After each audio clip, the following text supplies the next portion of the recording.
everyone, welcome to my channel, which is So today I brought a quite interesting topic for you guys. It is a science topic. It is mold, M-O-L-D, mold, that you usually see both mostly on your food and the house of your walls. Mold has existed on the earth for about 200 million years, so it is quite impossible if you think about it, is if you can remove it.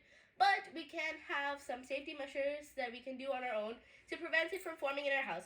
So let's go with the two types of mold, good mold and bad mold. Good mold contains penicillium and Botrytis cinerea, which are both things that add flavor to your food.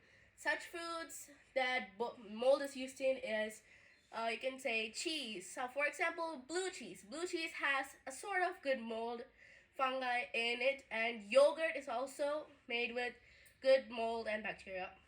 So these are used to add flavor to your food. It is edible and it is safe to eat, but for pregnant women and children, it might cause some sickness.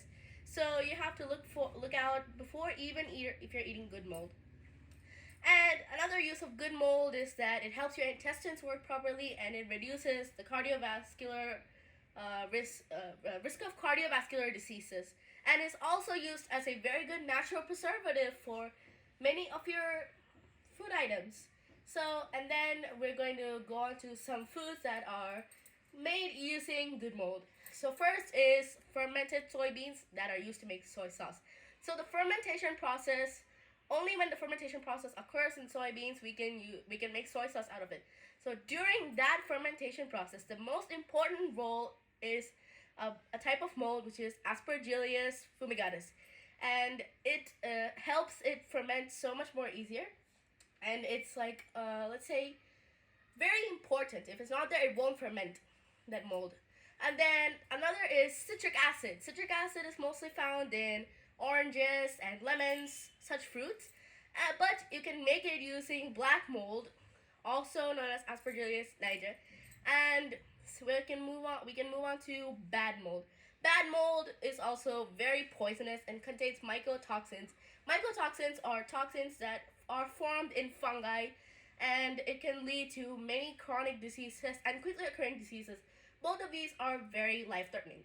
So after I finished good mold and bad mold, now that we know how to distinguish between good mold and bad mold, we can go on to the safety measures. And these are very few that I have learned on my own. So these might help you at least a little bit in your day-to-day life to prevent mold formation. So the first thing you can do to prevent mold formation in your food is that you can go ahead and, without proper food storage, instead of like putting a food in some sort of plastic bag or air-tightened container, you're putting it free inside your fridge, and it'll cause the formation of mold.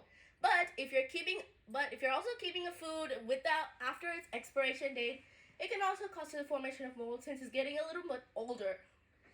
And then if we go on to mold in your house, you can use a little bit of bleaching solution and water mixed to clean off the mold. It actually kills the mold bacteria and stops the formation, because mold forms from spores. Those you might have sawn on your foods or around your house, like I said all the time.